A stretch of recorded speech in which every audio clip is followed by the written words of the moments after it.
একদিন আমাকে মনে পড়বে, কিন্তু সাহস করে ফোন দিতে পারবে না। লজ্জায় নিজেকে সংবরণ করবে। আমাদের এত গল্প আর এত স্মৃতি জমেছে যে তুমি অন্য কারো মাঝে আমার ছায়া দেখবে, কিন্তু সেখানে আর আমাকে পাবা না। একটা আক্ষেপ জন্ম নিবে তোমার ভিতরে। রাত গভীর হলে আমার ফেসবুক ওয়াল ঘুরতে মন চাইবে তোমার। হয়তো সব বাধা ভেঙে মনের সাথে যুদ্ধ করে হলেও আমার প্রতিটি পোস্ট দেখবে, হাসবে, রাগ করবে, কিন্তু আমাকে সেই অনুভূতি বলতে পারবে না। এর চেয়ে আর বড় কষ্টের কি হতে পারে বলো? কোনো এক ভোরে কিংবা গভীর রাতে ঘুম ভেঙে ফোন চেক করে দেখবে আমার কোনো টেক্সট আছে কিনা। আমাকে না পেয়ে তোমার যেই দীর্ঘশ্বাস জন্মাবে তা তোমার প্রাপ্য ছিল। আমি তো কোনো অন্যায় করিনি।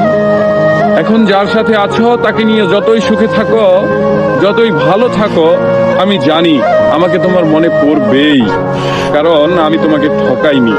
তার সাথে কাটানো প্রতিটি সুখময় মুহূর্তে আমি থাকবো তোমার মস্তিষ্কের একটা কোণে। এর চেয়ে বড় শান্তির আর কি হতে পারে বলো?